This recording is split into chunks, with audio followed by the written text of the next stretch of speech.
Estén muy atentos a este mensaje de esta noche, porque el mensaje de esta noche tiene importancia tanto para Venezuela, para América Latina y Puerto Rico, como nunca antes en una noche de resurrección como esta. Sé que hay miles por la radio escuchando aquí en Estados Unidos y en Puerto Rico. Y estamos contentos por la victoria que Dios nos ha dado. Y le decimos al pueblo de Venezuela que esta campaña que termina esta noche no es la última. Nosotros, mientras Dios nos permita, seguiremos, como hemos señalado, yendo a las ciudades que Dios nos ha indicado. Vamos para Barquisimeto, vamos para Barquisimeto, vamos para Mérida, vamos para Maracaibo.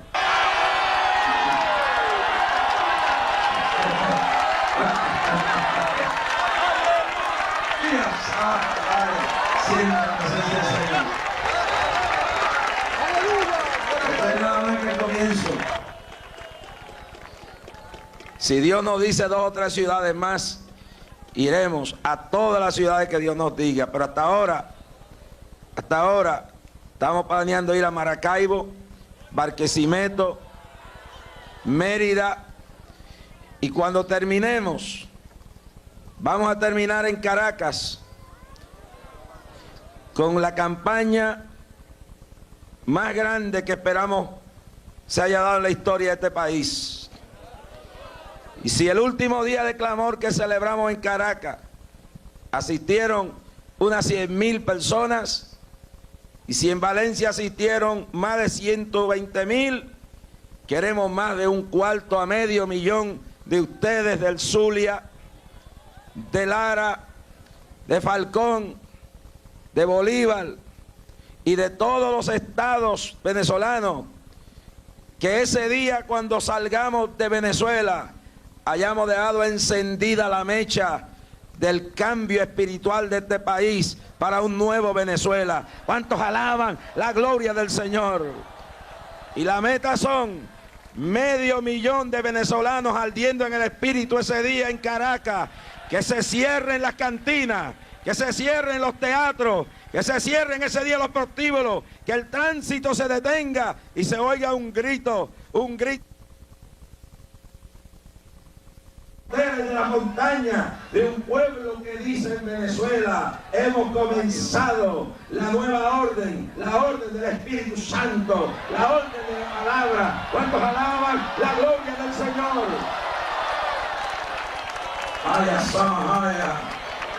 A su nombre.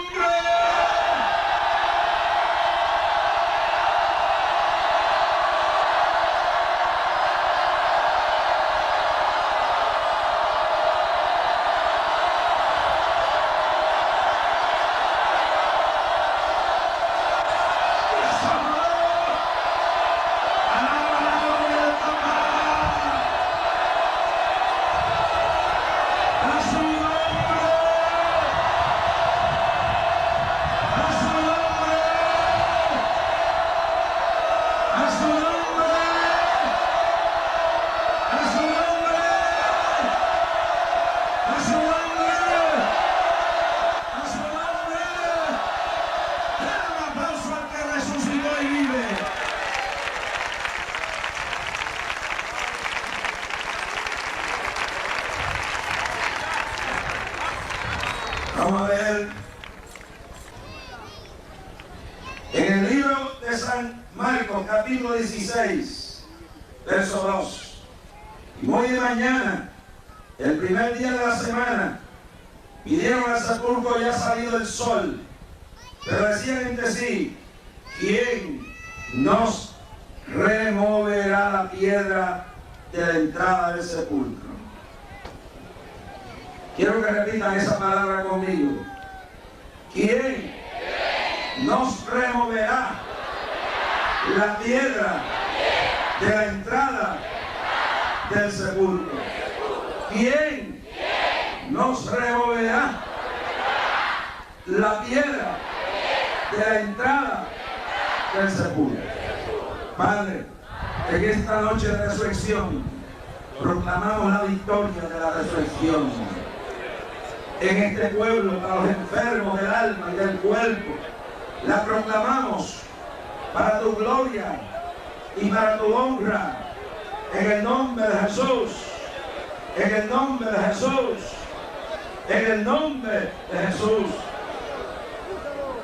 Ahora, denle un aplauso al maestro esta noche. Empezamos esta campaña con polvo y nos despiden con polvo. Vamos a tener que pedir a Juan que nos cante el himno ese cuando nos levante de este polvo. Pero el polvo no nos ha detenido aquí en 12 noches. Ni el viento, ni el calor. Aquí estamos terminando con victoria. Y miles aceptando a Cristo. Hoy el mundo cristiano, y yo diría lo que se llama la cristiandad. Y cuando yo me refiero al mundo de la cristiandad, me refiero a toda la gente que dicen ser cristiano. Y cuando yo fui hace 2 años atrás a Jerusalén, Israel, y usted llega a Jerusalén, se crea en alguna gente que no tiene fundamento una confusión enorme. Porque usted ve que en aquella parte del mundo hay mucha gente que dice que son cristianos. Cristianos de la iglesia etíope, cristianos de la iglesia armenia, cristianos ortodoxos griegos, cristianos ortodoxos rusos, cristianos católicos romanos, cristianos evangélicos, cristianos de tal y tal, de tal sector caldeo. Bueno, eso es increíble. Entonces la gente se confunde, porque cuando lee la prensa dice los cristianos y los musulmanes están matando en el Líbano. Dicen, ¿pero qué es eso? ¿Qué clase de cristianismo es eso? Cuando usted lee entonces los periódicos de Irlanda del Norte, cristianos protestantes y los cristianos romanos se están matando. Y esa confusión la ve usted cuando entra a la catedral del Santo Sepulcro. Ahí sí la confusión es grande. Voy entrando por un rincón de la iglesia del Santo Sepulcro. Gloria a Dios. Voy entrando por un rincón de la catedral del Santo Sepulcro y me encuentro con unos etíopes. Y ellos proclaman tener la verdad. Más adelante me encuentro que una parte de la iglesia del Santo Sepulcro, yo diría un pedazo bastante más grande que esta plataforma, está gobernado por unos sacerdotes católicos romanos. Entonces tienen como una mesita ahí y este pedazo es romano. Pero más allá, los griegos ortodoxos tienen el pedazo más grande. Más allá, los armenios tienen otro pedacito de la iglesia. Yo no sabía que la iglesia estaba dividida entre sectores de cristiandad que cada uno controlaba. Y me dice uno, óyeme, ¿qué problema se forma aquí? Aquí casi a veces se entran a palo esta gente, porque cuando alguien le mueve las velas de uno y de otro, pues se forma un escándalo aquí. Y es que todos tienen sus velas colgando frente a la entrada del sepulcro, de lo que ellos consideran que fue el sepulcro donde Cristo resucitó.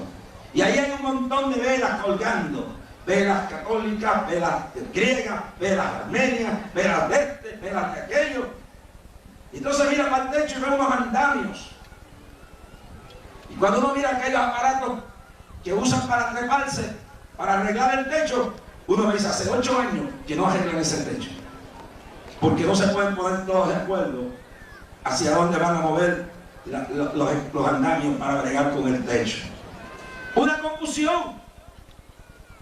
Y se pelearon guerras por ese llamado Santo Sepulcro. Murieron personas para rescatar los lugares santos de los infames, de los profanos, de los herejes. Eso fue todo las cruzadas famosas, donde miles de europeos descendieron para rescatar los santos lugares de los infieles. Porque ahí hay una pugna entre el cristianismo y el islam. Pero por esos lugares sagrados se ha peleado. Y cuando usted va, indiscutiblemente que en Israel, en Jerusalén, no hay duda de la veracidad de la tumba de Lázaro. Esta es la tumba, dicen, esa es. El pesebre donde nació Jesús, no hay problema con eso. De ahí no hay problema. El huerto de Getsemaní no hay problema. El monte de la Ascensión no hay problema. Ese está en manos de unos musulmanes. Y ellos dicen que allí fue que ascendió y no hemos estado de acuerdo. Y no hay problema hasta que se llega al lugar más importante. Si usted va a Nazaret, la casa de Pedro, la casa de María y José, no hay problema. Si va a Capernaum, el lugar donde se supone que estaba la casa de Pedro, no hay problema. Y en toda la Tierra Santa, prácticamente no hay problema alguno en el 99% de los lugares sagrados vinculados a la historia y a la narración bíblica. La ciudad de Jericó, no hay problema. Y las demás cosas que hay, no hay problema. Pero cuando llegamos al sepulcro, a donde sepultaron a Jesús, cuando llegamos a la sepultura, donde se puso el cuerpo del Maestro, hay dos sepulcros. Uno, donde se radica lo que se llama la iglesia del Santo Sepulcro. Todos aquellos dicen, todos esos que he mencionado, caldeos, armenios, etíopes, romanos, griegos, rusos, todos dicen aquí fue. Pero hay un lugar en las afueras de ese lugar que parece una calavera, y allí hay un jardín, y allí es que los cristianos nacidos de nuevo creen que sepultaron al Maestro.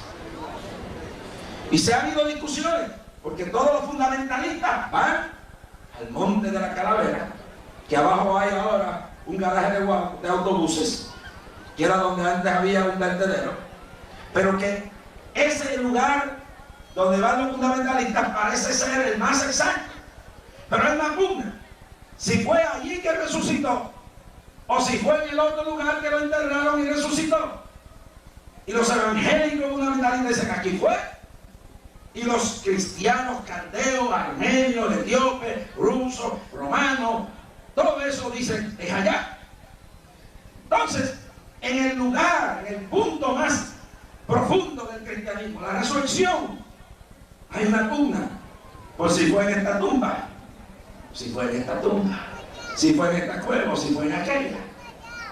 Y entonces muchos cristianos tienden a dar una importancia tremenda a la tumba, y alguna gente dice, oye, ahora estoy confundido. Y yo dije, cuando hablé frente a uno de los lugares que se considera la tumba, dije, yo no estoy confundido, yo no estoy turbado, porque la tumba es indiferente para mí. Si fue aquí o si fue allá, a mí no me importa. La tumba la hace importante, no el boquete en la montaña, porque las tumbas allá no son hoyos en la tierra, son cuevas. Y lo importante no es, escuche bien, ponga atención a esto, no se deje distraer por nadie. Lo importante no es la tumba, lo importante no es el monte Calvario, lo importante no es el pesebre. Un pesebre común hubiera sido así si no viene Jesús aquí. ¿Quién le da importancia al pesebre? Jesús. ¿Quién le da importancia al huerto de Getsemaní? Jesús. ¿Quién hace importante las calles de Jerusalén? Jesús. La gente adora la Vía Dolorosa. Otra calle más, otras calles más, otros callejones más en Jerusalén. ¿Quién le dio importancia? La gente adora lo que hizo importante, Señor. Y la gente da importancia al pesebre, la gente da importancia al huerto, La gente le da importancia al monte de la Ascensión, a la tumba de Lázaro, a esto, a aquello. Pero ¿quién le dio la importancia a Jesús? Y la tumba hubiera sido cualquier otra tumba si no entierran a Jesús aquí. Pero aún si hubieran enterrado a Jesús allí y no hubiese resucitado, hubiera sido otro sepulcro más. Pero lo que le dio importancia a la tumba fue que colocaron el cuerpo de Jesús allí y la tumba no lo aguantó, no lo dejó. Y las somas vaya. Y una mañana como hoy, posiblemente en las primeras horas de la mañana, la tumba no le aguantó y Jesús resucitó. Pero aquí es donde yo quiero llegar esta noche. Había un obstáculo.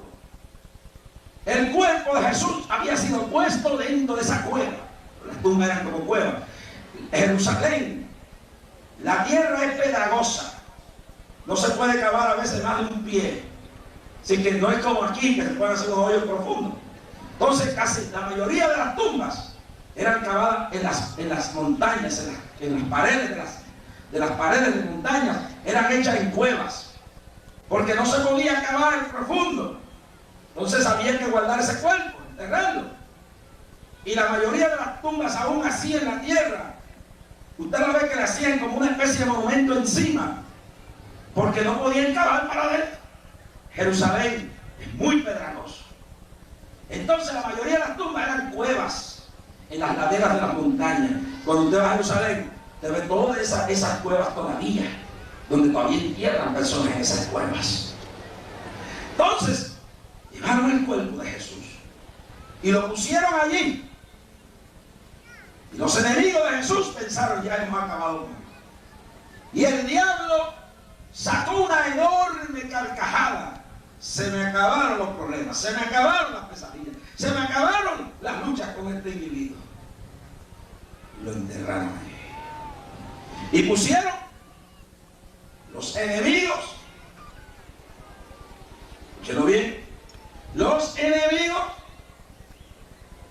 especialmente Caifás, Herodes y todos los demás, una enorme piedra, por si acaso se inventan la idea de sacarlo de allí y decir que resucitó, vamos a buscar una piedra inmensa, no una piedra cualquiera, no una piedra común, una enorme piedra, y vamos a tapar la entrada de ese sepulcro, esa cueva. Ahora, ahí adentro de la cueva, del sepulcro, está el cadáver de Jesús. Pero la Biblia dice que mientras tanto su cadáver estaba ahí, su espíritu bajó a los infiernos y le predicó a los espíritus encarcelados y a los que estaban en el lugar en lo que se llama el seno de Abraham. Les dio las buenas nuevas que el día había llegado y que ahora la cautividad sería trasladada al reino de los cielos. Y a los que en tinieblas vivieron, dijeron, se acabaron de quedar aquí en este hoyo. Todo eso estaba pasando mientras su cuerpo estaba allí. Y entonces, la piedra inmensa era para que nadie la pudiera remover. Jesús pudo haber dicho, y Dios le del cielo una palabra para removerla. Pero envió un ángel para hacer ese trabajo. Pero la piedra estaba ahí. Quiere decir que aunque Jesús había resucitado dentro de la tumba para que se manifestara al mundo la realidad de la resurrección, la piedra tenía que ser removida. El mensaje no se podía quedar dentro de la tumba, la gloria no se podía quedar dentro de la tumba, su magnificencia no se podía quedar dentro de la tumba. Entonces Jesús resucita dentro de la tumba, pero para que salga su gloria tienen que mover la piedra. Y las mujeres que iban hacia el sepulcro esa mañana sabían que la piedra estaba ahí, sabían que la enorme piedra se había puesto entre ellos y el maestro. Y la preocupación que llevaban, que ellas eran débiles, que ellas eran mujeres, eran frágiles, y que ellas no podían remover esa piedra. Y entonces se hace la famosa pregunta: ¿quién nos removerá la piedra del sepulcro? ¿Quién nos va a quitar esa piedra inmensa? Porque esa piedra se impone entre nosotros y el Cristo resucitado. Esa piedra se impone, nos separa de esa gloria. Y en esta noche Jesús ha resucitado. Pero entre la gloria del resucitado y muchas personas, pueblos y naciones, creyentes y no creyentes, hay una piedra que se interpone. Una piedra que aún no deja resplandecer la gloria de su poder. Una piedra que se interpone entre el Cristo resucitado y miles de personas y pueblos necesitados. Número uno, la piedra más grande que se interpone en esta hora es la piedra del pecado. La gente quiere religión, y esta Semana Santa lo hemos visto en Venezuela, en Puerto Rico, en la República Dominicana, en las Filipinas. Quieren una religión, pero una religión que les permita, una religión que les otorgue el derecho de vivir su vida como bien les dé la gana. Una religión que les permita Viernes Santo cargar la imagen de Jesús, acariciar la imagen de la hermosa María, y luego el lunes volver a tocar el cuerpo de la secretaria que no es su mujer. Que le permita sentarse en la iglesia protestante de Riverside en Nueva York, en bancos separados, o en la catedral de San Patricio, con una especie de religiosidad, y al día siguiente seguir su vida de trampas, su vida de corrupción, su vida de deshonestidad, su vida de maldad, de adulterio, de homosexuales, de lesbianas, de adúlteros, de mentirosos. Eso no puede ser. Hablo ahora de los últimos tiempos de una religión con una apariencia de piedad.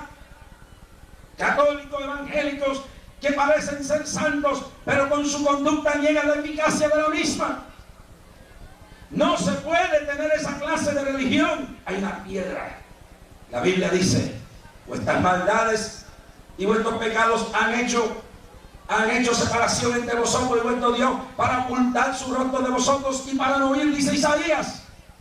Vuestras maldades y vuestros pecados han hecho separación entre vosotros y vuestro Dios, para ocultar su rostro de vosotros y para no oír. Otra palabra, una piedra entre miles de católicos y el Cristo resucitado. Miles de pentecostales y evangélicos y el Cristo resucitado están allí. Cristo está en su resplandor, pero aunque ya el ángel removió la piedra del sepulcro, ellos han puesto la piedrecita de su pecado personal.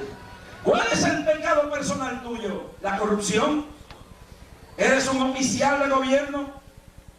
¿Eres un agente de una agencia? ¿Eres un alcalde de una ciudad? ¿Eres un legislador? ¿Eres un abogado? Y además de tu profesión, utilizas lo que tienes para azotar, para excavar, para sacar ganancias deshonestas. ¿Cuál es tu pecado? ¿Cómo le vamos a llamar pecado? La gente dice que es pecado. La Biblia dice: pecado es toda transgresión de la ley de Dios. Si te lees los 10 mandamientos, puedes encontrar ahí todo lo que es pecado, dividido y subdividido en las acciones de los hombres. ¿Cuál es la piedra de tu corrupción? Que no estás satisfecho con lo que ganas y tienes que entonces pedir soborno para conseguir favores. Tu corrupción, ¿cuál es? Tu corrupción, una inmoralidad. Yo conozco en mi país políticos que cuando una mujer va a pedirle casa o ayuda y la ven muy bonita, le dicen: te consigo algo si te acuestas conmigo. Legisladores, senadores y alcaldes, funcionarios de gobierno, a quienes Dios ha puesto en esos lugares para beneficio del pueblo, y cuando llegan a esas posiciones, entonces su pecado de corrupción moral los lleva a querer seducir a la niña, a la adolescente, a la mujer necesitada. El gerente de un banco que entra a una mujer necesitada y le pide su cuerpo para darle un préstamo. Su piedra que separa de la gloria de Cristo es su corrupción personal y moral. El sacerdote o el pastor que en su conducta violan la secretividad y la honestidad de sus feligreses que confían en ellos. La lengua difamadora y viperina que riega una difamación y una mentira para destruirle la credibilidad a otro. Esa es la piedra de la inmoralidad, la piedra de la corrupción, de quienes usan su posición eclesiástica y se esconden detrás de su Biblia evangélica o protestante, o detrás de su sotana o de su clerical católico, para esconderse detrás de esa posición eclesiástica y hacer sus cosas indeseables, creyendo que el hombre no los ve, sin entender que han puesto una piedra entre ellos y el Dios de la gloria que quiere resplandecer en sus vidas. Está duro esta noche, ¿verdad que sí? ¿Cuántos alaban a Dios? Que crean en esta sociedad una crisis de fe, que la gente ya no cree en el policía en muchas partes del mundo por los abusos que cometen, que no creen en el juez, que no creen en el legislador, que no creen en sus gobernantes, que no creen en sus líderes eclesiásticos, llámense romanos o llámense pentecostales o evangélicos, porque hay quienes han puesto la piedra de la corrupción, la han puesto delante de ellos, como lo hizo Acab, como lo hizo Jezabel, como lo hicieron multitudes de personas que buscaban su propio placer, su propio anhelo y su propio cumplimiento, y han separado la gloria del Cristo resucitado. Él ya resucitó, el ángel removió la piedra, pero ellos se han encargado de poner otra piedra. Hay que remover la piedra de la corrupción, hay que remover esa piedra, hay que removerla de la iglesia, hay que removerla de la escuela, hay que removerla de todos los lugares. Esa corrupción de quien se quiere lucrar del veneno de la droga, mientras nuestros hijos se inundan, se destruyen. Narcotraficantes no son los simples individuos de las montañas, no son los simples que viven en los arrabales. Los grandes narcotraficantes de América Latina están encumbrados en esferas de poder económico, político y social en nuestro mundo actual. Y nuestros hijos, estos individuos con esa piedra de corrupción, no les interesa que los hijos suyos sean arrastrados a la drogadicción, porque quieren hacerse ricos. Pero quieren una religión que les calme la conciencia. Quieren un pastor, sea de la religión que sea, que les diga que son buenos. Aquí tienes tu sitio, puedes sentarte aquí a adorar a Dios y mañana irte a traer el narcotráfico, a cruzar la frontera para envenenar a nuestros hijos y destruir el porvenir de nuestros países. Y estos individuos andan comiendo en los mejores restaurantes de las grandes mansiones, y sus conciencias son calmadas por pastores del rebaño que ayudan a poner la piedra de la corrupción. Y hay que decirle: esa piedra sea removida. Hay que traer el ángel aquí esta noche y mover esa piedra de la corrupción y la inmoralidad, para que la gloria de la resurrección se manifieste en medio del pueblo. Juntos alaban la gloria de Jehová.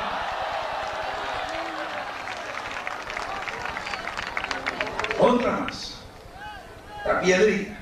El ángel ya removió la piedra, pero la humanidad pone más piedras frente al sepulcro. ¿Cuál es la otra piedra? La piedra de la incredulidad. La incredulidad es uno de los enemigos más grandes de la humanidad. Hebreos 11:6 dice: sin fe es imposible agradar a Dios. Una nueva religión, la religión intelectual, la religión nueva de los hombres materialistas, que crea un sistema de ideología donde la ciencia y la filosofía suplentan y reemplazan la realidad de un Dios milagroso. Y hoy tenemos predicadores enseñando filosofía humana, teología de la liberación, materialismo, metafísica, ocultismo y otras clases de ciencias enredadas con el Evangelio. Como si el Evangelio del Cristo resucitado no fuera lo suficiente. Predican sugestión, predican adivinación, predican materialismo, enseñan metafísica y enseñan psicología, donde adormecen la conciencia de la gente, no diciéndole lo que es verdad, sino lo que la conciencia humana quiere oír para entretenerlos y llegar a ellos. Mi hermano, eso es falso, eso crea incredulidad. Estos son los que niegan la verdad, los que no pueden creer que el mar rojo se abrió por la mano de Dios y Moisés cruzó con el pueblo de Israel. Entonces dicen que eso no, tratan de buscarle una lógica científica. No puede ser, tiene que pasar esto. No, esa es la piedra de la incredulidad. Parece simple ese asunto, pero si yo no puedo creer que Dios abrió el mar rojo, si yo no puedo creer que Dios sostuvo un pueblo como Israel 40 años en el desierto con maná y codornices, y su ropa no desgastándose, ni envejeciéndose, ni desgastándose la suela de los zapatos, si yo no puedo creer que Dios derrumbó los muros de Jericó, si yo no puedo creer que Dios detuvo el universo entero para parar un tiempo para que Josué ganara una batalla, si yo no puedo creer que Goliat fue derribado por una piedra dirigida por el Espíritu Santo, si yo no puedo creer en el día de hoy que Jesús nació por obra y gracia del Espíritu Santo y no por la mano de ningún hombre, si yo no puedo creer en el misterio de la encarnación, en el milagro del nacimiento virginal de Cristo, si yo no puedo creer que Pedro caminó sobre las aguas, si yo no puedo creer que Jesús abrió los ojos de Bartimeo, que limpió la lepra del leproso, que resucitó a la hija de Jairo y el hijo de la viuda de Naín, y a Lázaro después de 4 días de podrido en la tumba en Betania, si yo no puedo creer que Jesús transformó a María Magdalena y le sacó los demonios de pasiones que tenía, si yo no puedo creer que cambió a un publicano como Zaqueo y lo transformó después de ser un ladrón y un político corrupto, si yo no puedo creer que transformó a un rebelde como Pablo, el Saulo de Tarso, un Pablo perseguidor de la iglesia, que perseguía a muerte a los cristianos y luego se convirtió en la mente a través de la cual pensó Cristo, si yo no puedo creer en todo ese libro milagroso y no puedo creer en su resurrección, ¿cómo me puedo llamar cristiano? ¿Cómo puedo llamarme cristiano? Debo votar la Biblia entonces, porque la Biblia de Génesis y Apocalipsis es un libro de milagros. Y Cristo, desde el pesebre hasta el monte de la ascensión, es un Cristo de milagros, es un Cristo de milagros, es un Cristo de milagros, es un Cristo de milagros.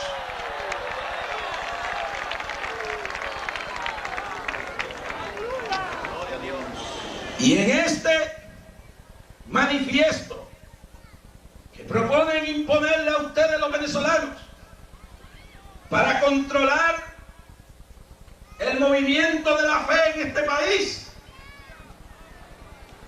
dicen y degradan los milagros que se utilizan para engañar a la gente con milagros para hacerlos creer. Los que escribieron este mamotreto deben entender que deben haber quemado también la Biblia, porque la Biblia y el Cristo de la Biblia, desde el pesebre hasta la silla, hasta el monte de la ascensión, es un libro y un Cristo de milagros.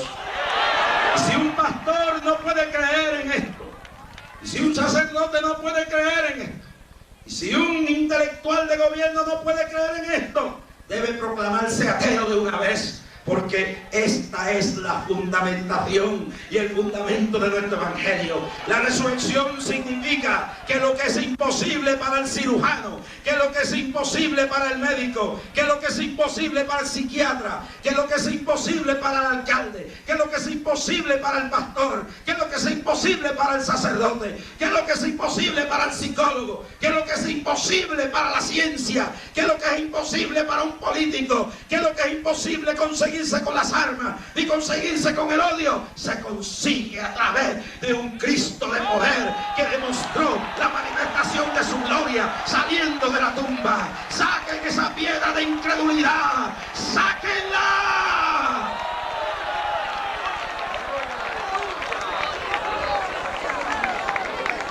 Y en este documento que propone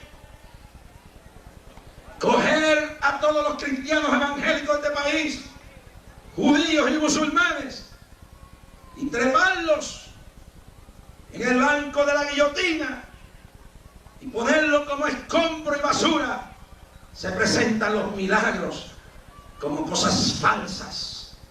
A los predicadores que proclaman esto, profetas falsos. Y esto habla de la incredulidad de alguna gente que ostentan posiciones en el mundo. Yo conozco, yo no soy ecuménico, pero yo conozco musulmanes que, aunque no creen su fe, creen que Alá es grande y creen que Dios es grande. Yo conozco judíos que, aunque no conocen a Cristo, creen que Jehová puede hacer milagros. Y durante la guerra del Golfo Pérsico, un judío escribió a Puerto Rico a un amigo mío. Yo tengo el fax en mi oficina. Y el judío le dijo desde Jerusalén: oren a Dios para que Dios haga con Saddam Hussein y con Irak, como dice la Biblia en Jeremías 50 y 51. Porque creemos que la Biblia no ha pasado de moda, decía el judío. La Biblia es real. Óiganlo los hombres de poder a lo largo y lo ancho de América. El Dios de esta noche, a pesar de que vosotros tenéis mecanismos intelectuales y la sociedad ha crecido con sus computadoras, el Cristo resucitado de esta noche sigue siendo tan poderoso y más poderoso a pesar de todo el poder, y sigue siendo quien interviene en los pueblos, quien quita y pone reyes, y quien es el Señor de señores, Rey de reyes, que volverá de nuevo sobre la paz de la tierra. Arrasaron no hay incredulidad. Conozco católicos que, a pesar de que no comulgo con sus enseñanzas, tienen fe. Muchos me llaman y me dicen: reverendo, ore por mí, porque yo sé que Dios lo oye. Tienen fe en Dios. Tienen fe en Dios. Evangélicos que tienen fe en Dios. Pero hay que tener fe. Fe en que hay un Dios que todavía hace milagros. Y Jesús dijo una palabra: hallará fe en la tierra el Hijo del Hombre cuando volviera. Porque señalaba en uno de los mensajes de la campaña que uno de los objetivos del diablo en esta hora es destruir la fe.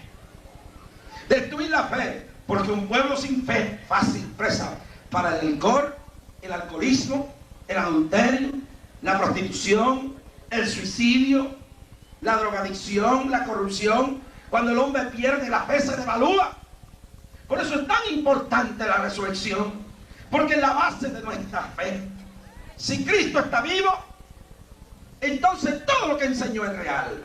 Si Cristo no está muerto, nosotros también resucitaremos, como dice Pablo, Primera de Tesalonicenses 4, 13 al 18. Es la base, es el fundamento de nuestra fe. No servimos a un Mahoma muerto, no servimos a un líder religioso enterrado en el precipicio de una catedral. No servimos a un confuso con sus enseñanzas muy bellas, pero comido por el tiempo y por el polvo.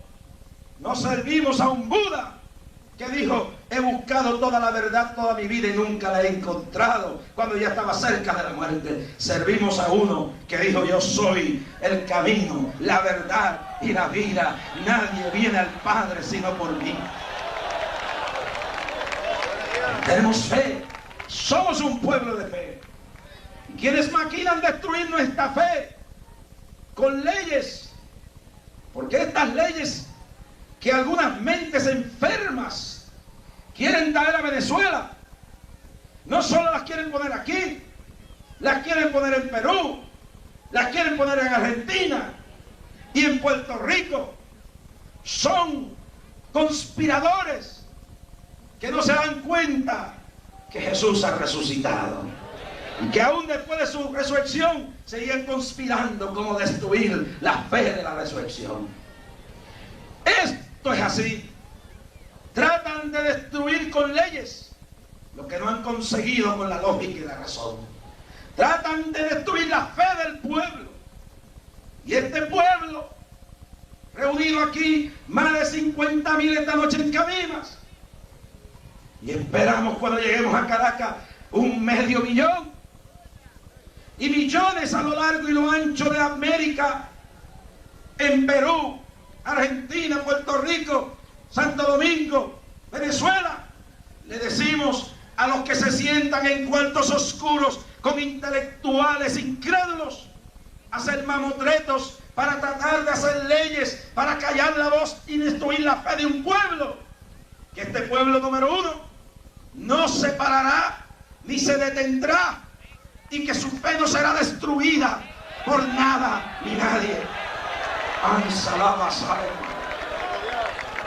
Este es el pueblo con la fe que vence al mundo. Este es el pueblo que el comunismo de Stalin y de Lenin no pudieron destruir. Este es el pueblo que los Nicolau Ceausescu en Rumania no pudieron apagar su fuego. Cuando la revolución rumana empezó, ¿sabe dónde empezó?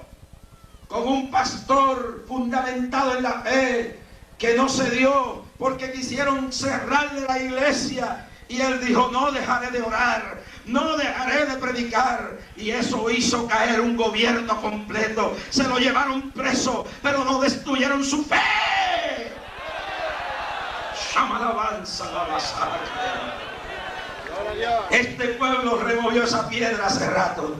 Este pueblo sacó la piedra de la incredulidad hace rato. El ángel la quitó. Y este pueblo ve la gloria de Jehová. Y este pueblo siente la gloria de la resurrección. Y este pueblo siente la gloria del resucitado.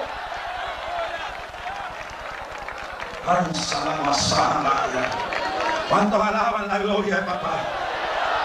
Si no está dormido, de un gloria a Dios. Más fuerte. Más fuerte. Un aplauso al que vive para siempre.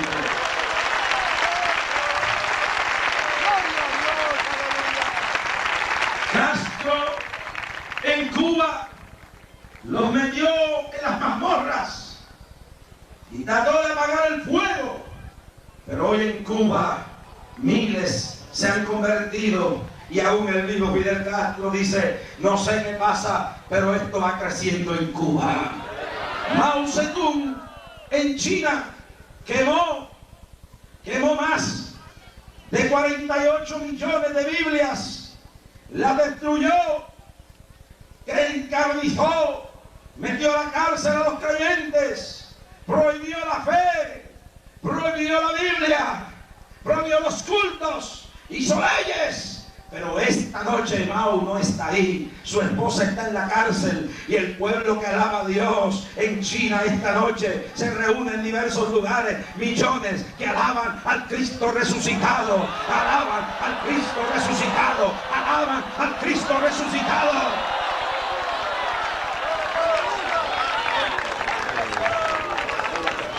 En Polonia, Hungría y Checoslovaquia, en Alemania del Este, todos los secuaces del ateísmo hicieron leyes para detener el evangelio. Pusieron en la cárcel a los pastores. Rumanía, un Richard Wurmbrand en las mazmorras de las cárceles. en Albania, en Checoslovaquia, en Hungría, en Polonia, en Alemania del Este. Trataron, buscaron la forma, buscaron la manera de callar, de detener al pueblo, de acabar con la fe. Pero esta es la fe que vence al mundo. Esta no es la fe que se vende en las botellitas de tierra santa. Esta no es la fe que se vende en botellitas de agua santa. Esta es la fe embotellada en la sangre de Cristo, en la tumba vacía, en el manto de su gloria. ¡Alaba la gloria de Dios, pueblo! Esta es la fe que vence al mundo. Vence las mazmorras. Vence los látigos. El pueblo venezolano no hay que ir muy lejos. A 3 horas de camino está Venezuela, está Colombia. Entrando por la frontera de Macao. A 3 horas de donde estamos está Colombia.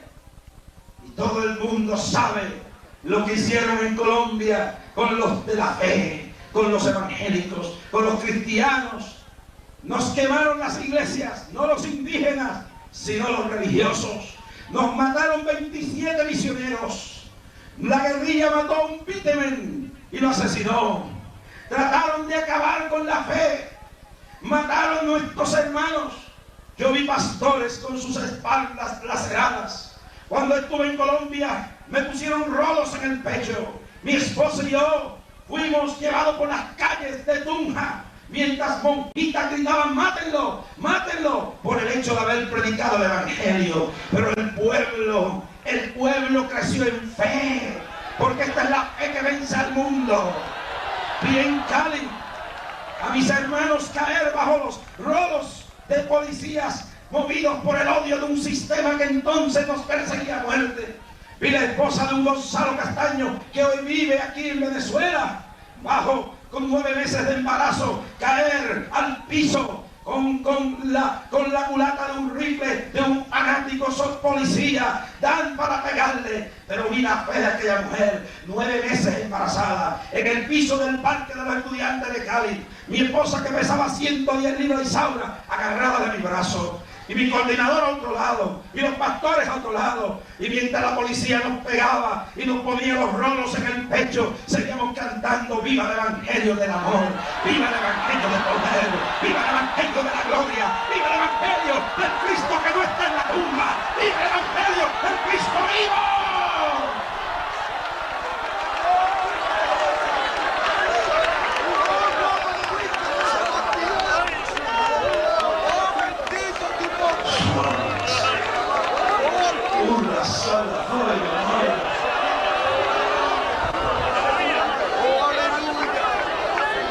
Ahí estaba la esposa de Gonzalo en el piso. Yo no le estoy leyendo de un libro. Si mi esposa estuviera aquí, que estaba oyendo por radio en Puerto Rico, sabe que fue así. Yo pesaba 120 libras. Mi esposa pesaba como 100 o 110 o más flaquita. Pero estábamos ahí. La policía, por órdenes de un cura, nos destruyó el alumbrado. Nos destruyeron en la cara la plataforma, la hicieron pedazos. Le pegaron a enfermos. Veía viejitos que caían bajo los rolos, bajo las culatas de los rifles. Pero mientras más pegaban y mientras más sentía en mi pecho los rolos y veía los rifles, más sentía el poder del Cristo vivo, del Cristo resucitado. ¿Cuántos alaban la gloria de Jehová?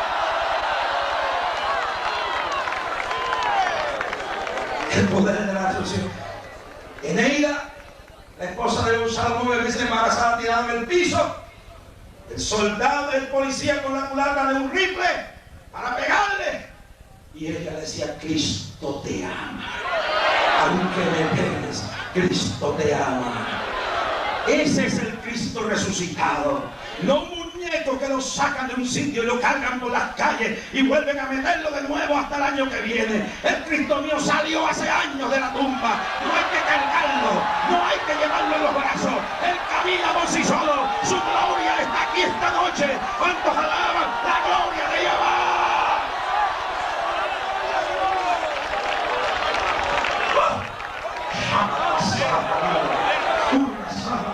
Vamos siempre a la bendición de Dios.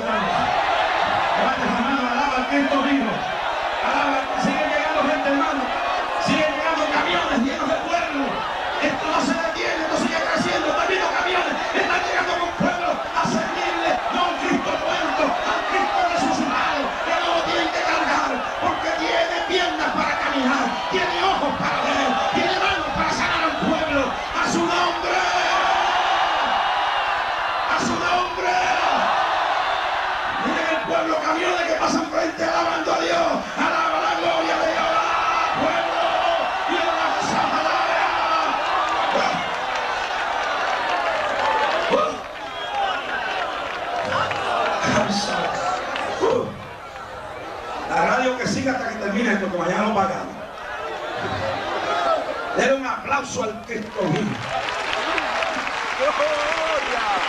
Puede ser que este sea el último mensaje mío en Venezuela, pero Dios me dijo esta noche, el mensaje más importante de todo lo que hemos predicado se está predicando en este polvoriento terreno esta noche. El Señor le ha llamado a esto. Si el día de la tumba fue el grito de la resurrección, este es el grito de Cabimas esta noche. Cristo vive, Cristo ha resucitado. Grítalo, Cabimas, Cristo vive, Cristo vive. Lo oigan en Colombia, que lo oigan en Caracas, que lo oigan en la frontera, que lo oigan en Barquisimeto, que lo oiga todo este pueblo. No hay que sacarlo más allá de paseo. Él está vivo, Él está vivo.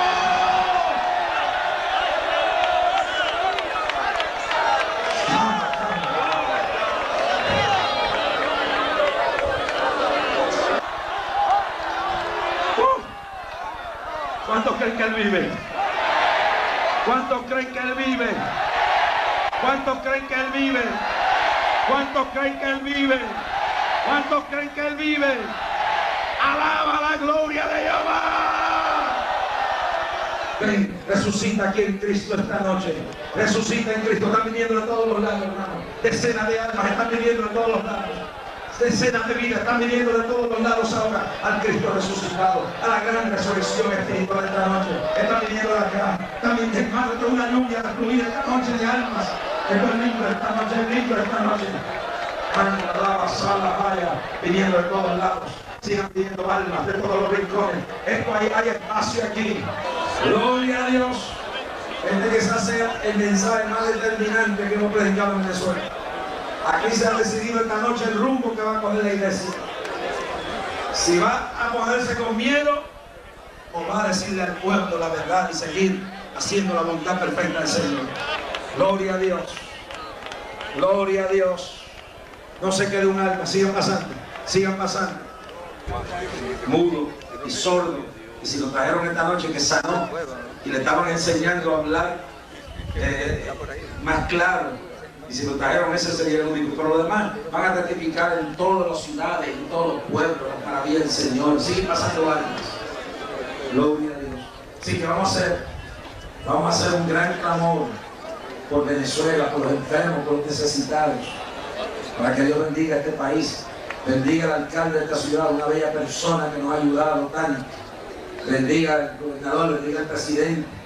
Bendiga a todo el pueblo de Venezuela en forma sobrenatural.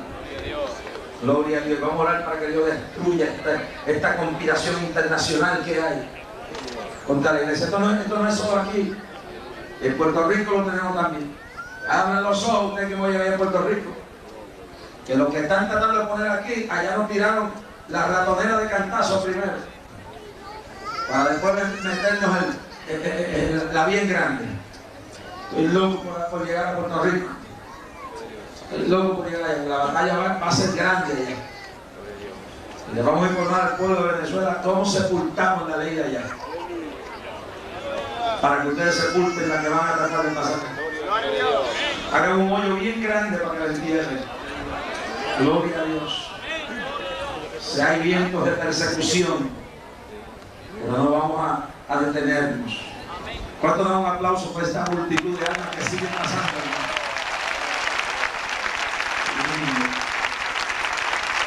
Ahora, levanten sus manos conmigo, los que están frente a la plataforma. Cierren los ojos, repitan conmigo. Y a través de la radio, el Señor, en esta hora te aceptamos como nuestro Salvador, único y exclusivo. Te rendimos esta vida a ti. Creemos en tus promesas. Sabemos que tú perdonas pecados y tu sangre nos limpia de todos los pecados. Por eso desde esta noche te profesamos como Salvador único de nuestra vida, como nuestro único mediador. Entra en nuestro corazón, entra en nuestra alma y danos la salvación y el perdón. Toma nuestras cargas, toma nuestras almas Toma nuestras vidas en el nombre de Jesús. Padre, recibe estas vidas esta noche. Recibe estas almas esta noche. Recibe estos hogares esta noche.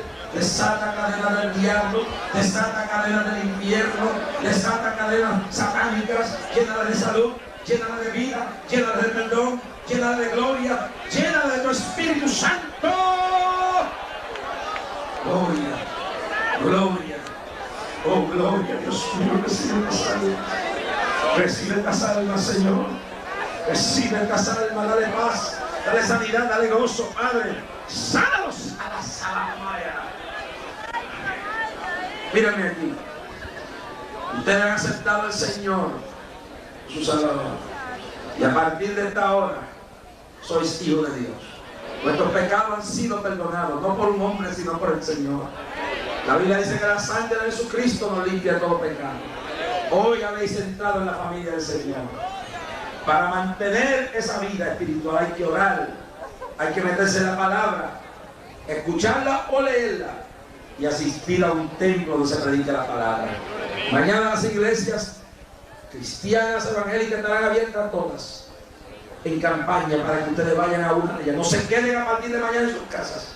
Las miles de personas que han aceptado aquí vayan a una iglesia de las que ha apoyado la campaña y adora a Dios. Si usted comete algún pecado, ore a Dios y dígale: Señor, perdóname, ayúdame a ser mejor.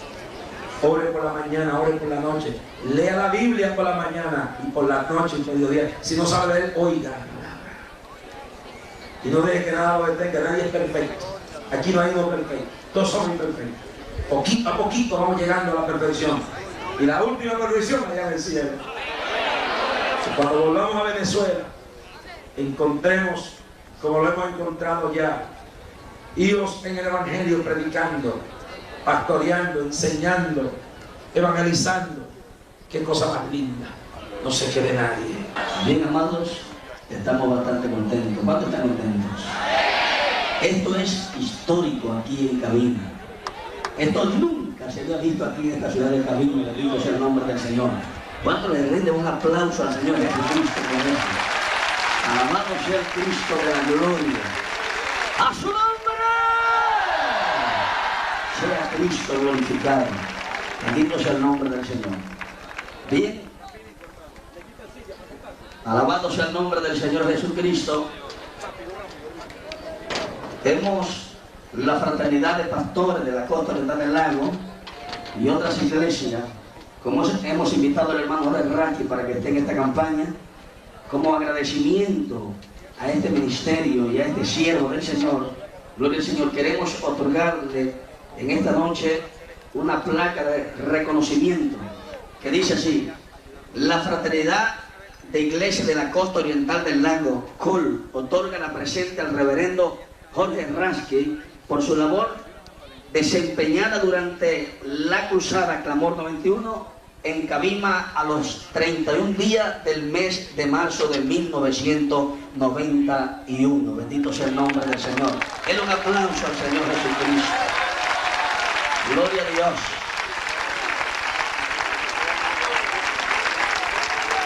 Recibe esto, reverendo hermano Jorge Rasky. Gloria al Señor. Hermano, esto vale más que oro. Significa el amor que este pastorado ha tenido para con nosotros. Le voy a pedir que me lo aguanten ahí hasta que salga. Quiero que ustedes que no ven por radio y lo oyen aquí, sepan que el Señor es el sanador, no es el hombre. Dios mío, ahora, tócalo ahí, tócalo ahí, tócalo ahí. Se aparezcan las sida, se aparezcan los sida, se aparezcan los cánceres, se aparezcan las plagas del diablo ahora ahí, se aparezcan el poder de la palabra, se aparezcan ahora tumores, se aparezcan hernias. Toma esa briguita de ese niño, desaparecerá por tu palabra, desaparece la lepra, desaparece toda plaga del diablo ahora, desaparece por la palabra ahí. Anda, Sara, Maya, ministra, el Espíritu Santo está meditando ahora. Su palabra dice: porque andamos en un colmista, están ahora cayendo las plagas del diablo, los tumores están desapareciendo, las úlceras están desapareciendo, la parálisis está desapareciendo, las hernias están desapareciendo, las plagas del diablo están yendo. Crea la palabra, crea la palabra ahí, crea la palabra, crea la palabra ahí, crea la palabra, con la palabra ahí, con la palabra. ahí, una palabra ahí, una palabra ahí, una palabra ahí, una palabra ahí, una palabra ahí, clamando ahí por la palabra. Soy feliz. Él me libertó. Alza la batalla. Una palabra, una palabra, una palabra. No detengas tu fe. Haz lo que no podía hacer. Cree que el milagro de Dios llega. En los autobuses van a ir bajo la nube de la gloria de Él. En los camiones van a ir bajo la gloria de Él. Los milagros van a seguir en las calles. Los milagros van a seguir en los autobuses. Los milagros van a seguir. ¡Ay, Somalaya!